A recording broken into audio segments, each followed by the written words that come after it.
What's up, everybody? Welcome to the show. This is the Fantasy Football Fanatics podcast, Tuesday, November 14th. I'm your host, Griffin Palmer, joined by CJ, the Hitman Hickman, and Jason Cabrera. What's up, guys? Hey, man, feeling spicy tonight. Let's do it. Feeling spicy. What? All right. He's drunk. He's drunk again. No, it's a family show. He's had too much apple juice. That's what it is. Anyway, you think this is a family show? You think I've been drinking whatever Cam Newton's been drinking because he went off last night. He hasn't been drinking. He's been having that yogurt that he's pushing. I don't know. Yeah, So he's trying to get back on that good gracious. He's doing something. It's a good source of protein. He just had his best performance of the year. So I mean, yeah. True. I made this yogurt with women. No, I didn't need that. That's what? So we're good now. We're good now, right? Moving on. I have no response to that. Anyway, we have an amazing show for you guys today. Today we're going to be talking, of course, about all of our studs and duds from week number 10, and most importantly, taking a look at our top waiver wire targets for week number 11. And along the way, we're going to talk about all the top headlines from around the league. As always, please make sure you guys subscribe to the show wherever you are listening. We are year-round, bringing you great news throughout the season, we hope, and a lot of great topics during the offseason as well as covering all the offseason activities, the draft, free agency, waiver wires, ad drops, from teams and all types of good stuff. So, it's the easiest ways to give us a follow. And you can also follow us on Twitter at the FF Fanatics, and that's where you get a lot of breaking news. You can interact with us, do lots of cool stuff.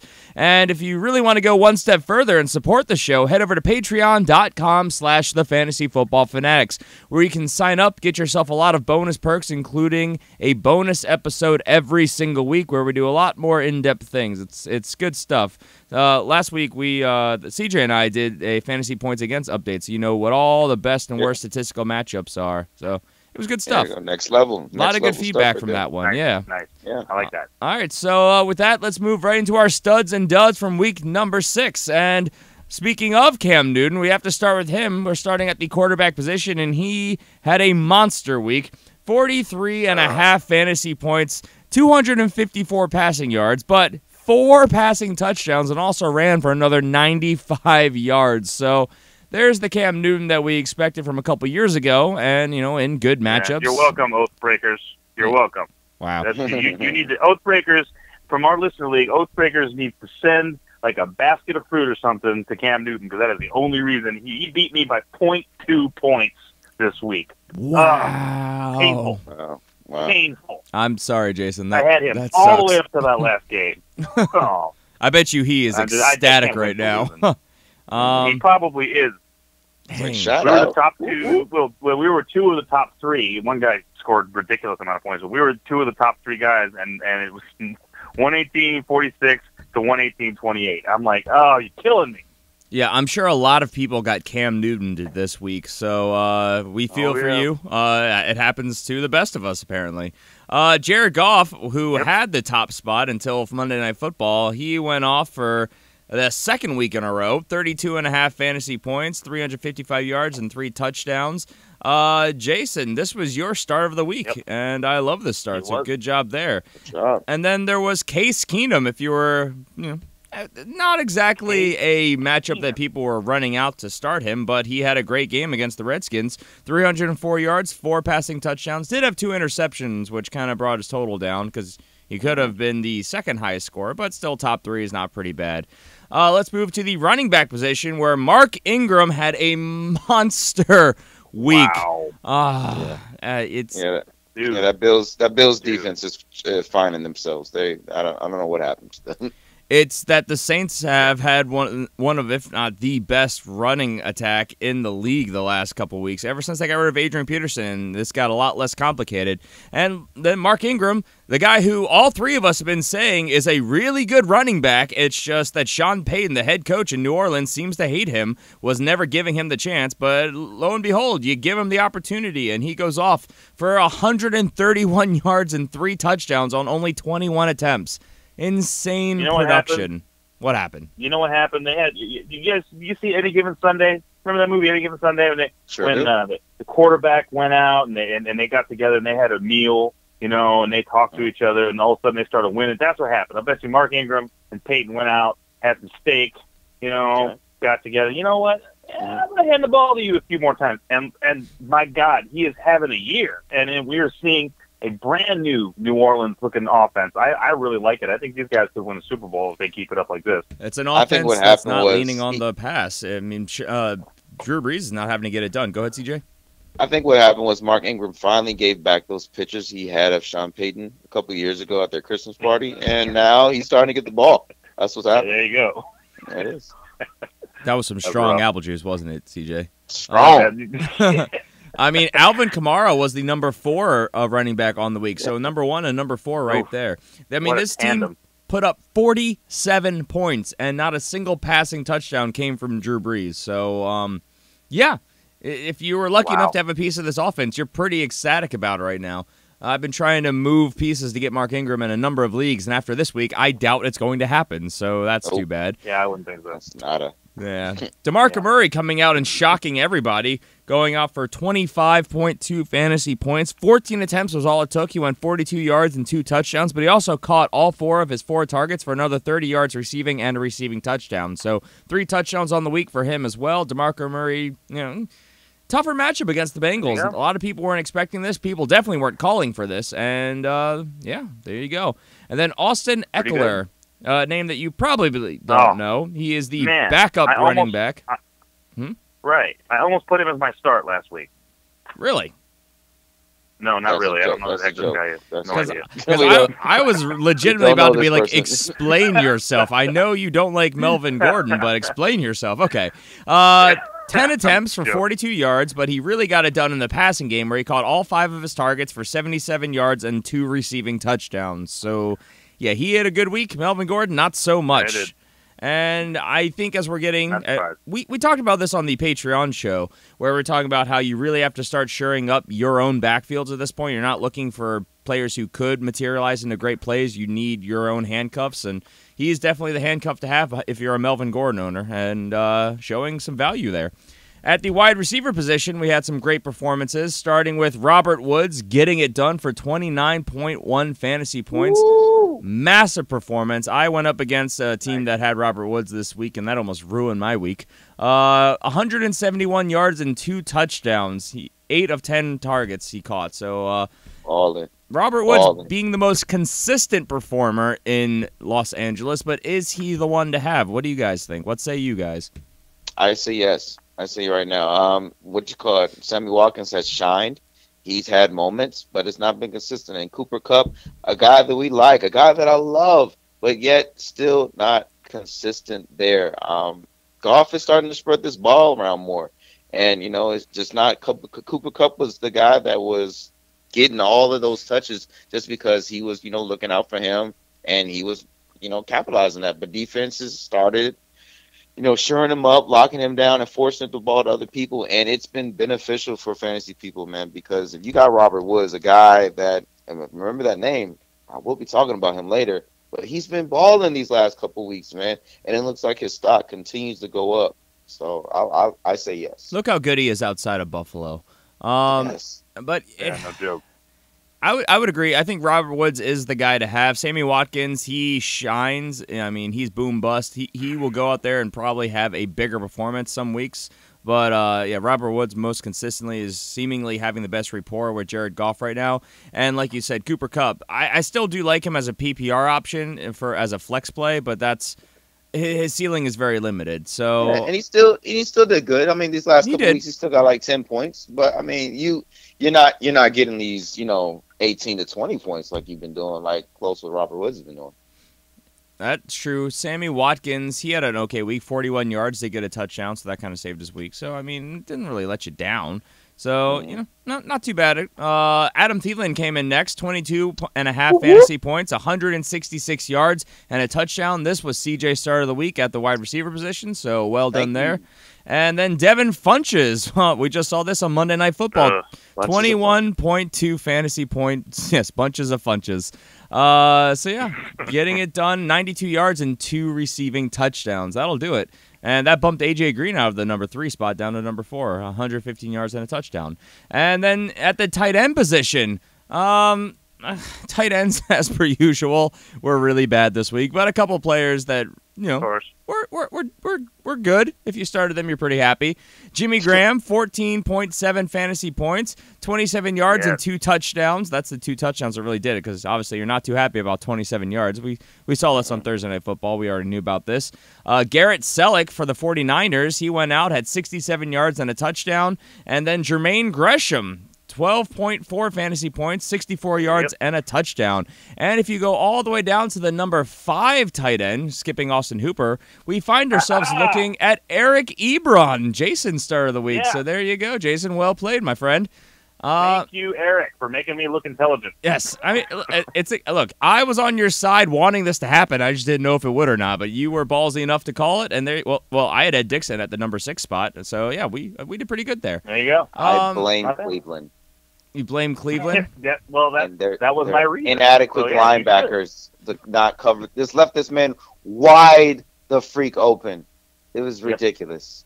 Well, as we talked about on the Patreon show, if you are playing against the Giants or the Browns, start your tight ends. It's a good thing to do. For sure. And surprisingly enough, the Broncos. Those are your 3 best matchups if you have a tight end. So yeah, there you go. Yep. With that, let's move on to the duds of the week, guys who let you down.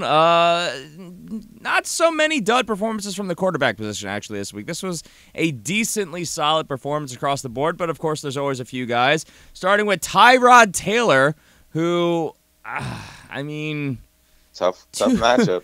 It was a tougher matchup. The Saints have been a shockingly good defense this year.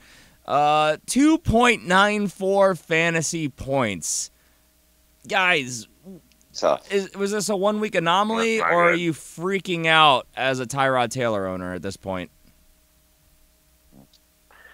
I don't know. This whole year has been really inconsistent for him. I'd be staying away from him right now. Playing the matchups. I mean, I gotta agree with Jason. You gotta play the matchups.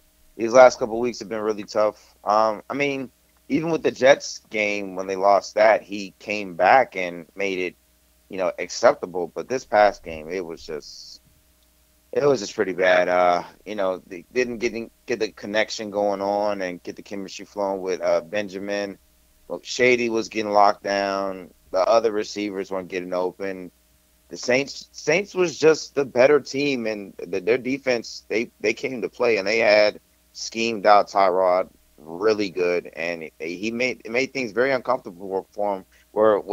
Normally when Tyrod can't be able to throw the ball, he better utilize his legs, but they shut that down as well. So he was kind of like a sitting duck back there, and really relying on his players to get open, and they just didn't get open for him.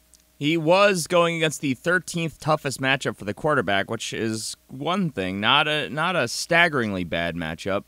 And then on the other hand, a professional quarterback in this league, threw for 56 yards on the game.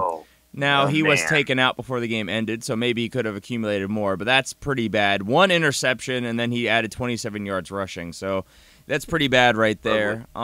Definitely matchup dependent at this point.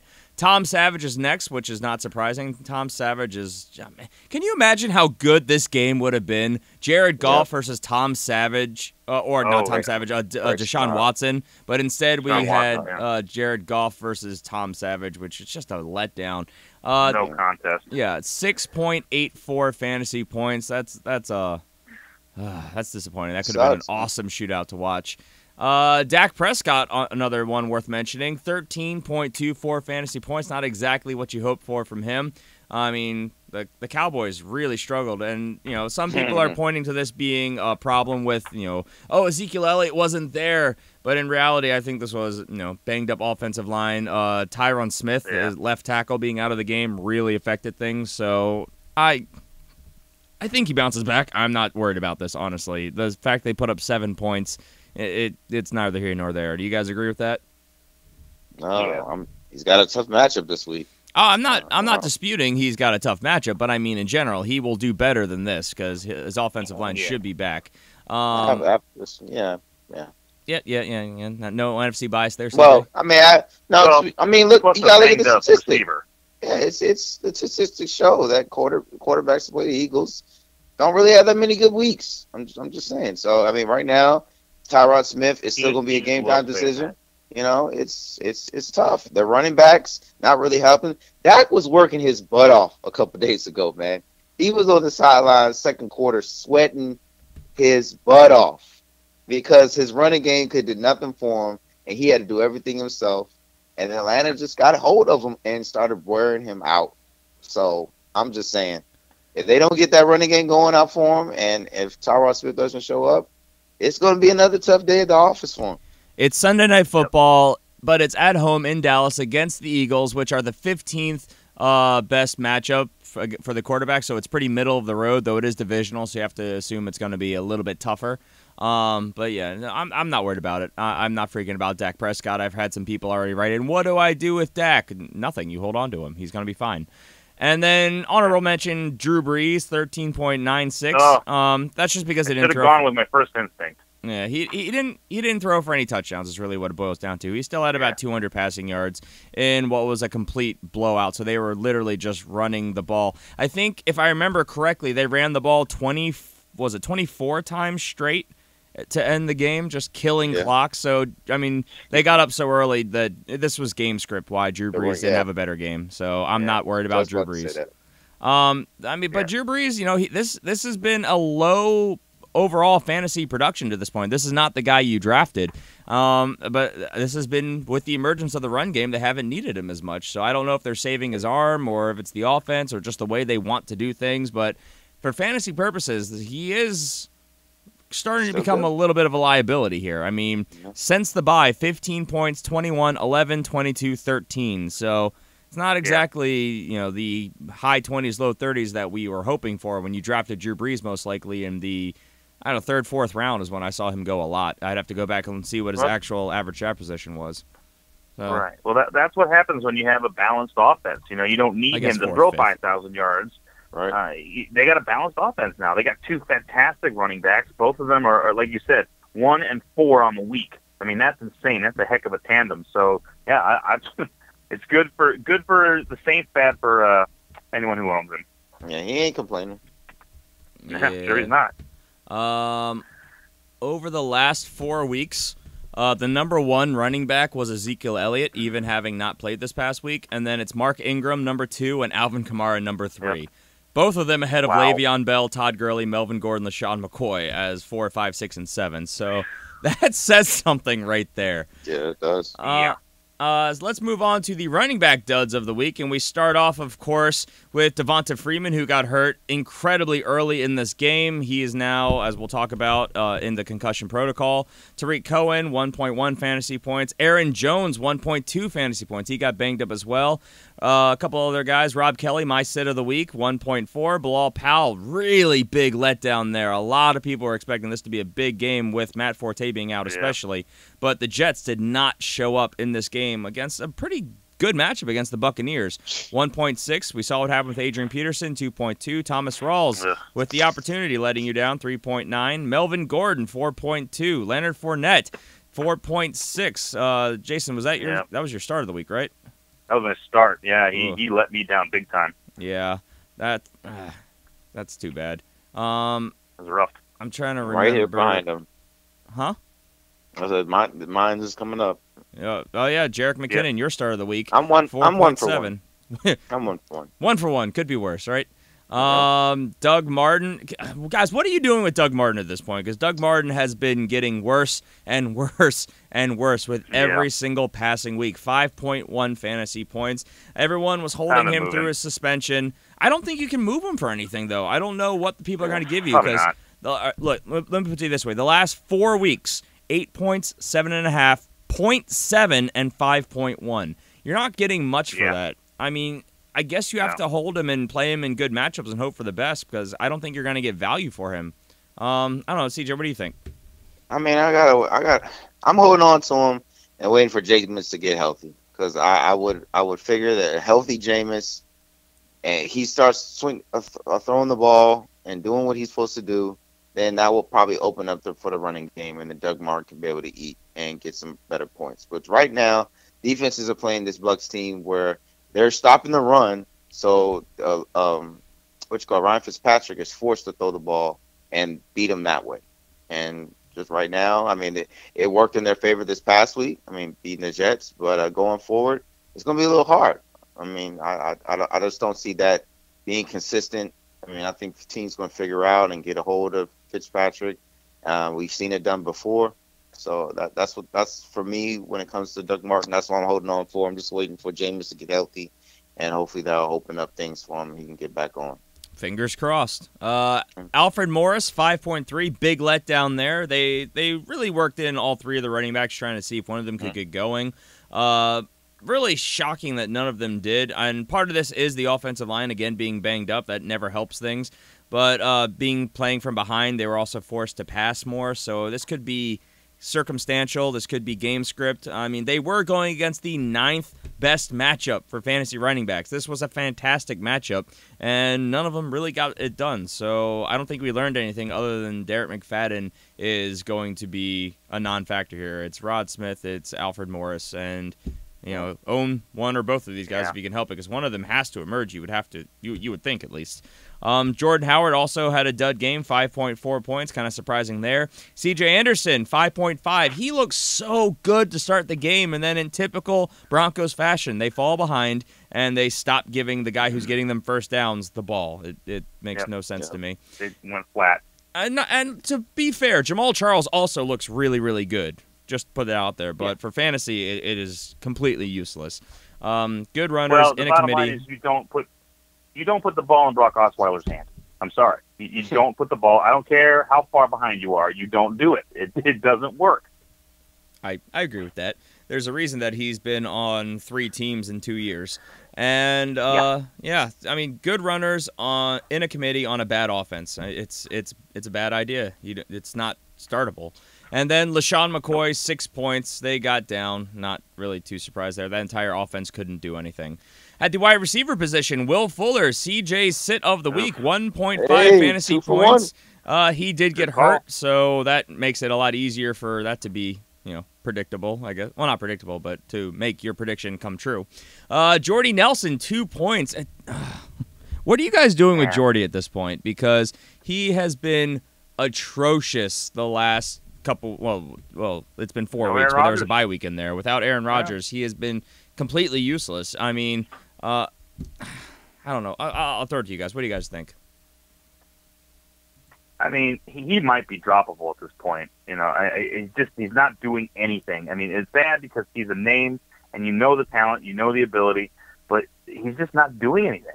So he may be, try to trade him on name value maybe, but anyone who's paying attention is not going to trade with you, so you may have to drop him and get somebody else. I'm just glad I don't have him on my team. I'm sorry. Because right now, this Brett Hundley thing, man, I like the rook. He's not a rookie, but I like Hundley, but right now, his game is just not there. And, Jordy is just, he is struggling with him being that quarterback. This is a tough predicament. I'm sorry if you have him. I know it's like I can't sit him, but you're gonna have to. You're gonna have to sit him because you just can't. You can't go into another week with that. You can't. I sat him this week. Hey, there you go. But it's one of those things where Brett Hundley actually he took a step this week. I mean, I think he got better in a tough divisional matchup. But he's got the Ravens next week, Steelers after that. Those are 2 really tough matchups for quarterbacks and wide receivers. Then he's got the Buccaneers, the Browns. Those are obviously good matchups. I hold on to him. I'm not dropping him. You're not going to drop Jordy Nelson. In fact, I don't even know if he's droppable on certain websites. But I mean, it is true. If you look at the last couple weeks, so 3 games in the last 4 weeks that Brett Hundley's been the quarterback. 1.3 bye week. 3.5 and 2. Those are the total points for Jordy Nelson in a standard league. So it's not startable right now, especially in a tough matchup. I mean, Brett Hundley is showing his rapport with Davante Adams. He's the only Green Bay wide receiver I start with confidence. Actually, that's a lie. There's a sneaky guy that I'm going to talk about in a little bit, but he's the one I'm starting with any level of confidence right now. I don't know. Let's move on. Marvin Jones, 2.2 fantasy points, a dud of a week there. He was on fire coming into this game, so kind of surprising to see that happen. T.Y. Hilton, which was Jason's sit of the week, 2.3. Cole Beasley, really disappointing, but Des Bryant did play, which was the stipulation we threw out there, 2.3 fantasy points. Des Bryant, speaking of, 3.9, let down there. Antonio Brown, 4.7. Disappointing. Keenan Allen, 5.4, my sit of the week, and Julio Jones, 5.7. All guys you're hoping for much bigger weeks from. And then from the tight end position, we can just go on and on and on and on and on, starting with all of them, everybody. Yeah, well, how about we'll just mention all the guys who didn't even get you 3 points. David Njoku, 0.2. Antonio Gates, 0.3. Tyler Croft, 0.4. Hunter Henry, 0.7. Jack Doyle, 0.9. CJ Fedorowicz, 1. Cameron Brate, 1. Charles Clay, 1.3, though he was on the field for about 60% of the snaps, and I'm not worried about it because he got 3 receptions, and the team had 56 total yards receiving, so I'm not too upset about that. Well, from the starting quarterback, at least, from Tyrod. Tyler Higbee from the Rams, 2.2, and then some other mentions real fast. Kyle Rudolph, 3.7, which was CJ's. Well, that was your start, right, CJ? Yeah, 2 for 2. 2 for 2. And Jason Witten, 5.9, which was my sit of the week, so I was right there because they didn't even get you 6 points. So yeah, it's a dumpster fire. You're looking for volume, really, this year from the tight end position. With that, let's move on to some of our top headlines from around the league. Let's start the quarterback position, where Los Angeles Chargers quarterback Phillip Rivers has entered the league's concussion protocol. We will update you as we know more. We know very little about this situation currently. Also, Indianapolis Colts quarterback Jacoby Brissett is in the league's concussion protocol, and his situation is looking a little bit grimmer. They've already come out and said that Scott Tolzien will start instead if Jacoby Brissett can't go, which means you're definitely not starting any Indianapolis Colts pass catchers or players, honestly. Yeah. At the running back position, as we already mentioned, Atlanta Falcons running back Devontae Freeman is in the league's concussion protocol. Now, this is his second concussion of the year, and because of it, he is said to be probably week to week and is likely, currently expected, to miss Monday Night Football next week against the Seattle Seahawks. So Tevin Coleman gets a big bump from this. He's a guy who shouldn't be available, but if he is, go grab him. In Green Bay, running back Aaron Jones has a sprained MCL. This is what forced him from the game. He is expected to miss 3 to 6 weeks. So if you spent big on Aaron Jones, you're not too excited about this right now.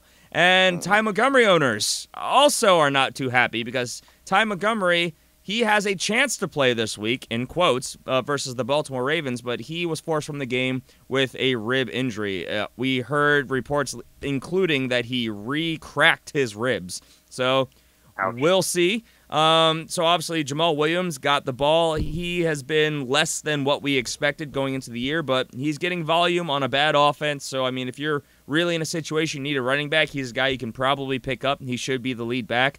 And this is where I was also mentioning there's another Green Bay wide receiver that I'm kind of excited about. If Ty Montgomery doesn't go, Randall Cobb has had a lot of snaps at the running back position over the years, and I think that they use him as the pass-catching back. So, sneaky play there, flex play, Randall Cobb potentially this coming week against the Baltimore Ravens. Also, speaking of Baltimore, they have said that they are, quote, not sure if running back Danny Woodhead will play this week. He's coming back from a hamstring injury, which put him on injured reserve. I think it's way too early in the week to tell. Coming off the bye week, I think they're just being cautious. I honestly expect him to play this week. And if he plays, I'm pretty excited about it. I know we only have 1 quarter of game tape to go off of, but he was heavily featured in that 1 quarter before he got hurt. So I'm excited about Danny Woodhead if he plays. I think that if he plays, they're not going to rush him. He's going to be healthy, and I think he, at the very least, is flex-worthy for you. I don't know. Do you guys have any strong feelings one way or another with Danny Woodhead? I'm a big Danny Woodhead fan. I always like to see him in a game. He can be utilized anywhere, and he actually fits you guys' offense pretty well, I think. So, yeah, I agree with you. I think they're going to use him a lot if he's available. Yeah, I'm going to have to wait and see on this. Give me a good week, and then I'll make my decision after that. Fair enough. Also, the Cincinnati Bengals have placed running back Jeremy Hill on injured reserve. He got optional ankle surgery that ends his season, and this gives a big bump to Joe Mixon, who has been underwhelming. But, I mean, if you really break it down, he's really not getting the volume that he needs to be doing much better. So one of the other heads of this three-headed running attack being gone gives him a massive bump, and I think gives him, honestly, a much larger workload in the red zone. So I am getting more excited about Joe Mixon going forward, which is good considering I have so many shares of him this year and haven't been able to get much out of it. Yeah, so let's move on to a little bit of wide receiver news. We already talked about this. Houston Texans wide receiver Will Fuller suffered cracked ribs, though it is reported that it's not incredibly severe. He may only miss 1 week of game time, so we'll update you guys as we know more. So with that, let's move on to our topic of the day. The reason everybody's here, I almost said starts and sits. That's Friday's show. Our top waiver wire. I got ahead of myself. Top waiver wire targets for week number 11, and I'm going to start with the guy who I was just mentioning, Jamal Williams. Now, am I expecting him to be a world-beating top athlete, going to go out there and put up a massive week? Well, no. I knew you were going to do that, DJ. I'm playing. Thank you. Look. They're going to use him in a committee, and we were all three of us were incredibly high on him coming into the year, and not just us, but the vast majority of analysts out there. I mean, he was drafted higher than Aaron Jones. He looked really good. We heard great things coming out of camp, and then he just didn't really shine in the preseason, and then his limited snaps during the regular season, he ended up losing his job to Aaron Jones, who looked good.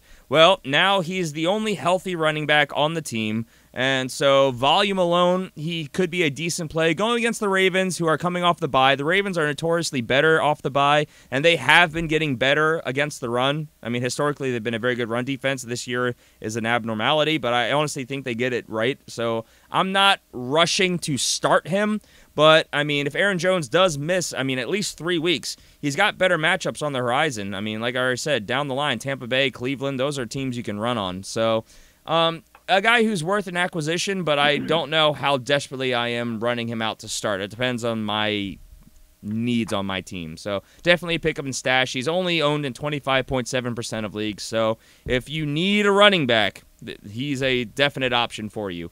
CJ, your choice.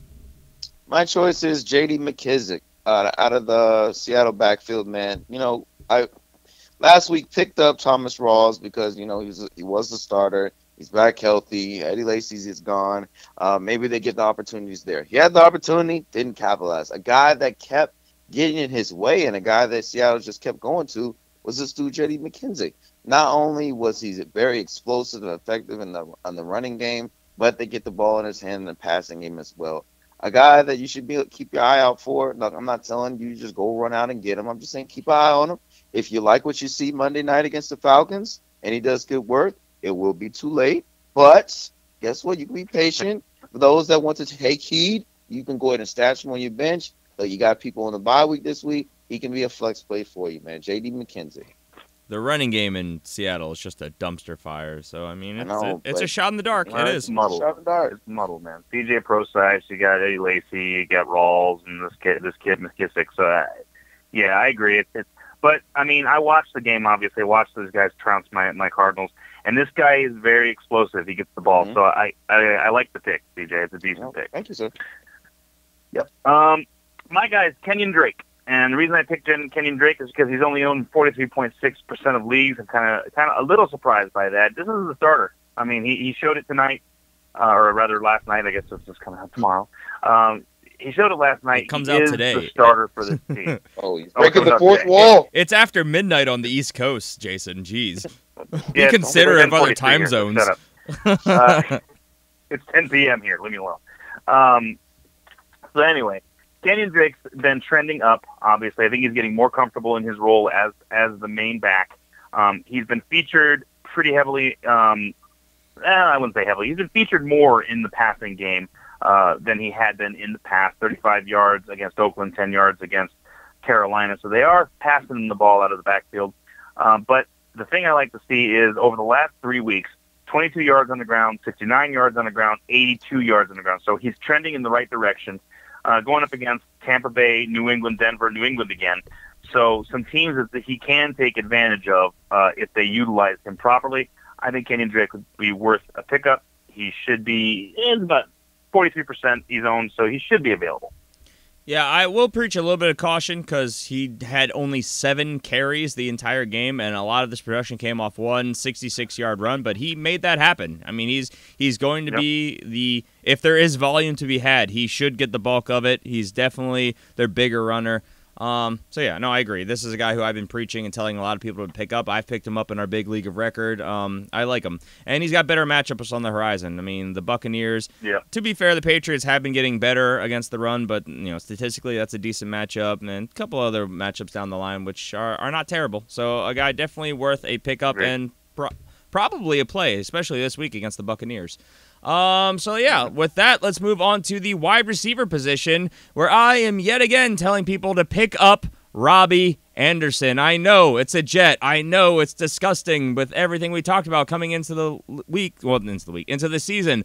But this is a guy over the last 4 games he's had a touchdown every single week. 9.5 points, 16.5, 10.5, 14.5 points. So he has been consistently putting up good production for you. And this is a guy who's only owned in 38.9% of leagues. Guys, go get him, and you'll be able to get him for really, really cheap because the Jets are going on a bye this week. People are going to forget about him, so you can probably get him on the cheap. He's definitely worth a stash. Get him now because he has been depending on how you look at things, he's been a wide receiver too. And over the last 4 weeks, I think he's finished as the wide receiver 6, if I remember correctly. So that's pretty darn good. You can go get him. Pretty good, pretty good. My guy, the guy I mentioned earlier, Mr. Robert Woods, man, he has been balling with these Rams, man. Jared Goff has been looking for him. I don't know how in the world these defenses keep letting him break off these ridiculous big plays, but his game is sort of remind me of a guy that I had the best of both worlds. I had Deshaun Watson and Will Fuller. They were both scoring points for me, and they got ripped away from me. So look, I gotta find some relief somewhere. And Robert Woods is kind of like Will Fuller's little brother. I've been seeing him. I see likenesses of him. So I'm starting him, man. I'm putting him in there, man. So I'm just telling you to go get him, man, because he's doing good work. And right now this offense is hot, and he's been getting touchdowns these last couple weeks and yardage. Go get Robert Woods. He has gotten 4 touchdowns in the last 2 weeks.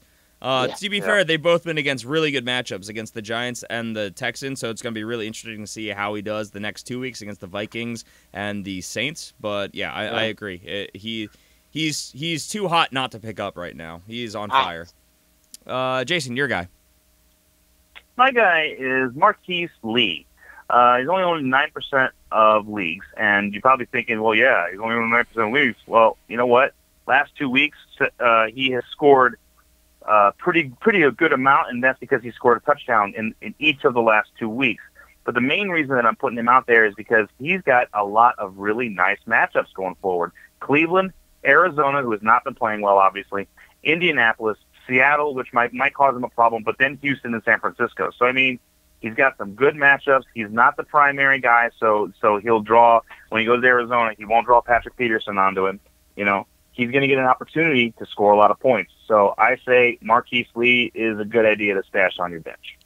I love that schedule, which is why I've this kind of hurts, and this is what we're going to talk a lot about on the Patreon show. But talking about best players for the best fantasy championship matchups, and it's why I've actually rostered Blake Bortles in our league of record already. There you go. It's disgusting, and I just don't know if I'm going to actually do it. Yourself. I hate Look, I rode Blake Bortles to a fantasy championship 2 years ago. He could do it again, is all I'm saying. Let's move on to the tight end position, where I am continuing to tell everyone to pick up Charles Clay. I know he had a bust of a week, but on Twitter I answered a lot of questions. People were saying Charles Clay or player X, and I told people to sit Charles Clay this week. First week back, Kelvin Benjamin's in town, had to see what they were going to do against a tougher matchup. He didn't do great, but then again, neither did anybody on that offense. Like I said, I saw what I wanted to see. He had 3 targets, which isn't a lot, but in an offense that was unable to stay on the field. They were on the field for so little of that game that, I would be surprised if they weren't coming onto the field to play and being completely cold and needing to warm up again. As again, Tyrod Taylor threw for 56 yards in this game. So going forward, Charles Clay, I think he's, another game under his belt. He's breaking off the rust, and he was on the field for over 60%, around 60% of the snaps. So volume is the name of the game at the tight end position this year, and so this is a guy who can get it done, and he's only owned in 18.3% of leagues because he was dropped by a lot of people coming, off of an injury. So go get him. He has proven time in and time out, and even, pretty consistently earlier this year that he is a viable fantasy tight end. So go get him. CJ, your guy. All right, my guy. Listen, I know he was on the naughty list early in the show, but Tyler Higbee is my guy, man. Listen, you're going against the Vikings this week. Look, in my mind and what I'm picturing, man, I see those corners in Minnesota. They're locking down those outside receivers. So it might be a little tough for Robert Woods this week. Might be real tough for Sammy Watkins. Somebody's got to get the ball. I think that underneath game, I think Tyler Higbee can be able to get some yardage going, maybe even sneak into the red zone, get some touchdowns. I like Tyler Higbee this week, man. So I'm going with him. I'm saying, guys, go pick him up, man. If you need him, you tight end. Vikings are the 18th best matchup against the tight end, so. Mm-hmm. Yeah. All right. So I was going to go with Jermaine Gresham here. And the reason I was going to go with Jermaine Gresham is he's had a couple of really nice weeks. He was developing rapport with Drew Stanton. He looked really good. Touchdowns in each of the last 2 weeks and some pretty good matchups going forward. However, unfortunately, Drew Stanton may not play. He's on our injury list. So given that, I decided to put in Vernon Davis. Only owned in 26.3% of leagues. And, obviously he's going to get some playing time because Jordan Reed is Mr. Glass. So you expect him to get hurt. And Vernon Davis is going to come in and do what he's been doing, which is, suck up that volume. So not a lot of points, but this is the tight end position. So you kind of have to deal with what you get, which should be he's been averaging around 7.5 points over the last 2 weeks. So hopefully he continues that trend. Against the Saints. So yep. They've been good, but it's not a terrible matchup. Yeah, all right, so that's going to do it for us today. Please make sure you guys tune in on Friday when we will be talking all of our starts and sits for week number 11. As always, please make sure you guys subscribe. We're here every Tuesday and Friday like we talked about before. You can follow us on Twitter at the FF Fanatics, or individually, I'm at GPalmerFFF, CJ is at CJ Hickman89, and Jason is at Jason Cabrera13. And again, if you want to support the show, head over to patreon.com/thefantasyfootballfanatics. Help us keep these lights on, help us keep doing what we're doing, help us continue to be able to bring you guys this free product, which we love to do and want to be able to keep making, and get yourself bonus perks, including the bonus episode every single week, which, as we kind of teased earlier on, this week we are talking about players with the best fantasy championship matchup. So players to get and maybe players to trade for as we approach the trade deadlines. Those have passed in some of your leagues, but in others hasn't quite come yet. So players to obtain for sure. Any parting thoughts before we sign off, guys? Justice League this week. Oh, yeah. Oh, yeah. So excited. Yeah. Oh, we shall see. And a good Thursday night football game, man. Steelers, Titans. It should be good. I'm not gonna lie. I'm gonna be at the theater watching Justice League. I'm gonna probably miss that game entirely. So, I'll have to recap it real fast. So yeah, or watch a condensed version. I hate to ruin anything for you, but Robin's not in it. So that's true. Guys, no, Robin. I'm sorry. No boy wonder for you. No bird boy. Oh God. Wow. So, on that note, we're out of here. Everyone take care. Have a great week. We'll see you on Friday if we don't see you on the Patreon show. See you then, guys. Take care. Bye.